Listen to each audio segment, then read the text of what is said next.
Hey,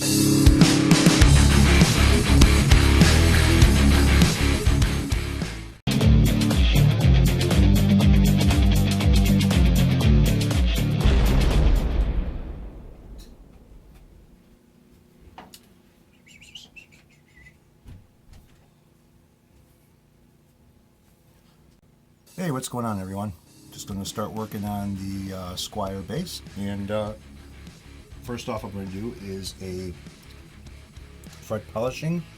Then I'm going to go ahead and oil the fretboard. Then I'm going to peel off this tape that's on here, the protective coating that is on the pick guard. The seller contacted me yesterday on eBay asking if everything was okay because I haven't left any feedback or anything. So I told him last night, I says everything came in, everything's good, everything's fine. He was a little bit concerned about the neck as well with no strings on it. Told him everything looks good. I says I'll be leaving him feedback shortly. I says I just haven't had a chance to really do too much, so so he said, send me a message back saying that's good. I didn't tell him about the pick guard having the plastic in it. Some people would be like, oh shit, I didn't even know that they had plastic over it. So he was kind of concerned about the condition of the pick guard when I purchased this thing from him. He sent me a message before he shipped it about did you see the pictures on the pick guard? There's a lot of scratches in it. Are you sure you still want it? And I told him, I says, I'm not worried about the pick guard. I says, it's just plastic. And I says, depending on how deep the scratches are, I says, I could polish them out. Not that big of a deal. So he was like, okay, cool. He says he'll be shipping it out the next day. So I said, okay, fine, thank you. And so I didn't tell him that, the pick guard had the plastic protective sheet on it still. So I don't know if you would feel like an idiot or whatever about it, but so I just didn't tell him, but said everything was fine. I am noticing though that the neck pickups are really tilted on an angle quite a bit. So I don't know if that was done at factory or if that was done by whoever set this up.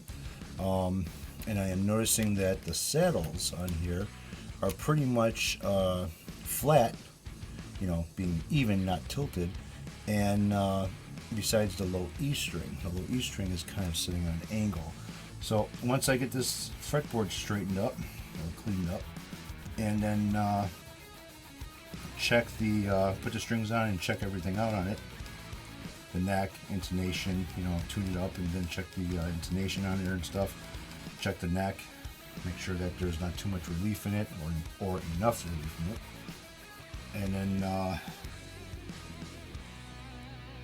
set up everything properly. So who knows?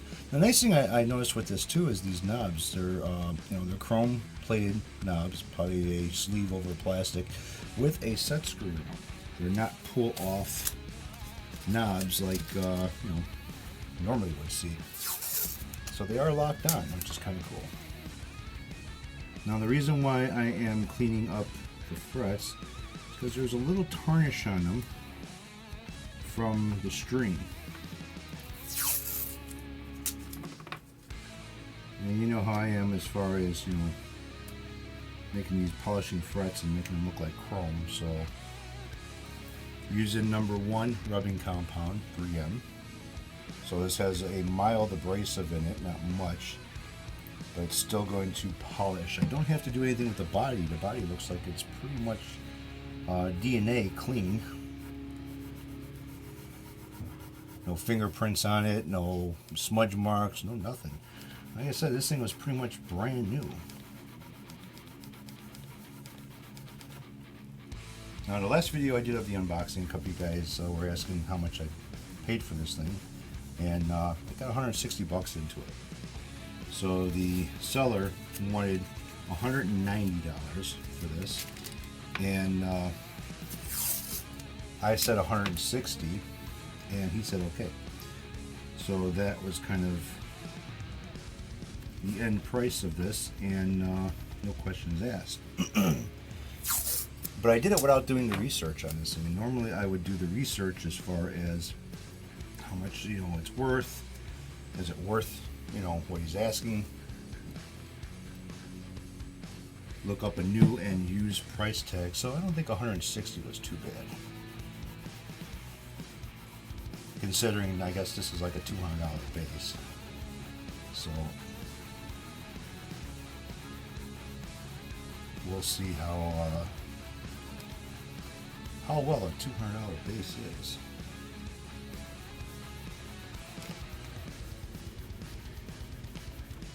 I get used to that enormous headstock. So I'm going to finish up with this and start oiling up the fretboard. So you guys stay tuned. All right, so I've got the fretboard. Basically, all the frets are polished and the fretboard is oiled. So that is completed now. And this is what I was talking about with the, if you can see over here at the 12th fret, see the two dots, the 12th fret marker, that's basically in between, drilled in between the fretboard and the neck itself. See that the pick guard without the plastic is basically fine. There ain't nothing wrong with it. Now a nice way or easy way of removing the plastic around the knobs is basically removing the knobs off the pots, because the nut that mounts the pot is basically over the plastic that is protecting the pick guard. And sometimes if you pull it off, you'll leave a little piece on there, and every time you turn the knob, you'll feel like a little bit of a scratching thing. You won't hear it, but you'll feel it. And then once I get the strings on it, I gotta get the bridge set up a little bit. As you can see, like this is pretty much straight, but this one's tilted a little bit. You can kind of see the nub from the set screw sticking up, so I have to kind of readjust that. But I want to see what they have the action height set up to and what the neck is set up to when the strings are on it. So I'll go over a little bit of the specs of this guitar that Fender on Fender's website. It's an older body. It's a polyurethane finish that's on there, precision bass body shape. Standard jazz coil for the bridge pickup. Middle pickup is a standard split single coil precision bass. One volume for the middle pickup and one volume for the bridge pickup with a master tone. There is no switch. Hardware on this, it's a 4-saddle standard chrome finish, open geared machine heads. Pick guard is a 3-ply black, white, and black plastic. A full 4-bolt standard neck plate on this thing. And knobs are dome style, as you've seen. Now, strings that come with this guitar are Fender USA bass strings, which are a .045 on the high side to a 100 on the low side, which I'm putting 45 to 105 on this thing. Now, going into more of the details about this bass, it is a maple neck with a polyurethane finish on it, very thin polyurethane finish. It's a modern C-shaped neck. Scale length of this bass is 34 inches. Rosewood fretboard. Fretboard radius is a 9.5. For you metric guys, this is a 241 millimeter. Fret size is a medium jumbo. To me, they're a little bit on the smaller side. Number of frets is 20. The nut material is synthetic bone. See, I told you there was a bone on this.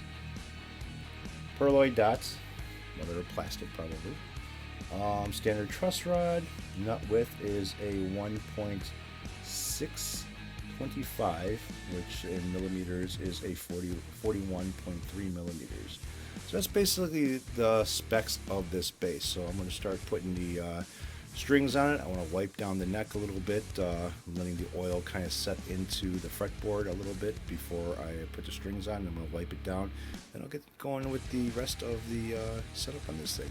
So stay tuned. Be right back again. All right, everybody, I'm back, and it's complete. Now, I didn't feel like making a video. How many times have you guys seen me string up, set up, whatever, a guitar before? So I figured, you know what, I will talk to you about it and tell you what my experience was about this though. Now, putting the strings on here, it's a little bit of a trick because they've got the hole really close to the body. So you gotta make it like a U shape so you don't gouge out your finish. All right, got the strings on, tuned it to pitch, watched the neck bow a lot, all right? And plucked the A string. You can hear this weird buzzing or vibrating noise. So I'm trying to figure out what the hell's loose on this thing. It's not the frets because of the bow that was inside the neck. And I really didn't think about the truss rod being loose. I've never heard a truss rod vibrating inside the neck before. That's what it was. Had to use the old mechanic trick and use a screwdriver up to the ear and check out the neck, the body, whatever that I could find where that noise was coming from. So I pulled out the 4mm Allen key. That was too loose. Got the 5mm Allen key. That was too big. So I went and I got the 3/16 standard. That fitted fine. Check this to make sure that the truss rod, the Allen screw, whatever you want to call it there, the head wasn't stripped out. It wasn't stripped, so that was fine. It just takes a 3/16 fucking Allen wrench. So that I've never seen before either. Now the bottom over here takes a was it a 1.5mm. So that's for the bridge, which I also had to adjust that too. Now, after getting this thing in tune, before I ended up adjusting the truss rod, the action height. Now, you guys know how it is playing a guitar with a high action. It's very uncomfortable. It's very hard to play. Yeah. So I can kind of see where this guy's kid, who he bought this for, wasn't interested in this thing because it was very difficult to play. Not only that, I don't think he was able to keep it in tune because the where it was set up at and trying to like intonate it. Okay, it wasn't intonated. All right, so what was it? The low E string on this guitar, on this bass guitar, was past 16/64. That's how high the string was off the fretboard. So you can imagine what everything else was like. Adjusted a neck. Now I set everything pretty much to a standard of how I like my guitars to be set up as. Everybody else is different, has their own ways. I set up the necks at 12 thousandths as far as the relief goes. Now I really turned that truss rod until the neck started straightening out a little bit. Got rid of all that bow that was in there. The string started to pull a little bit closer to the neck. All right, so that time, by the time I got the neck straightened out and kept on tuning it up to make sure I have the right amount of pressure, strings are in tune, the neck is staying at 12 thousandths, everything is set up perfect as far as that goes. The overall action height on the 12th fret on the low E string, I was getting, what was it? I think it was around 8/64, so a little bit higher than that. So had to now it's the bridge time to adjust. All right, so this is supposed to be a, what did I say, was a 9 point something radius. So I ended up setting up the low E string at 5/64 and the high E string at a 16th, and then I went and pulled out my radius gauge and set it up with the neck. I can't believe how much I lowered the action on this thing. The two middle strings were so fucking high up, it was unreal. Now I was trying to set this thing up with my tuner. My tuner wasn't, the strings were so far away from the pickups, the tuner wasn't picking it up, barely. I was like, well, what's going on with this thing? There's something wrong with it. So I plugged it into the computer and tuned it up with the software for the computer.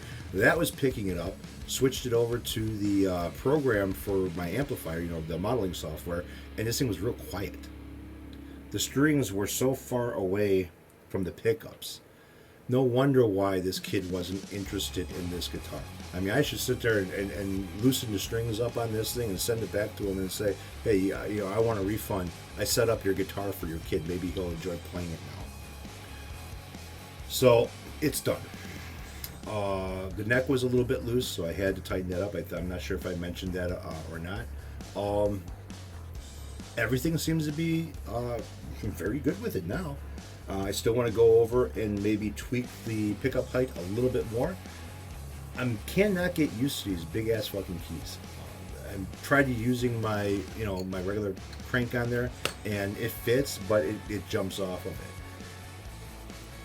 But yeah, I mean, now it's intonated, it's not buzzing, it's not, everything's good.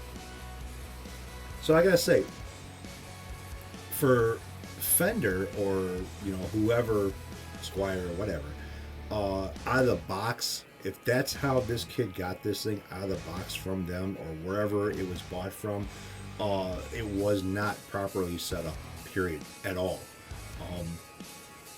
I don't think from looking, inside the hole for the truss rod, it doesn't look, you could tell when somebody's been inside there, okay? There'll be marks or whatever inside. It was clean. So whoever had this thing or whoever set this thing up really did a shitty job. Now what I'm going to do with this now is just replace these strap buttons. I don't like these. I'm going to put shallers on here. I've got a shitload of them inside the drawer, so I already got a strap with shaller locks on them, so I'm going to put the shaller ones on here. As far as everything else goes, she's ready to be played. Just waiting for maybe the strings to stretch out a little bit more. She's ready. She's done.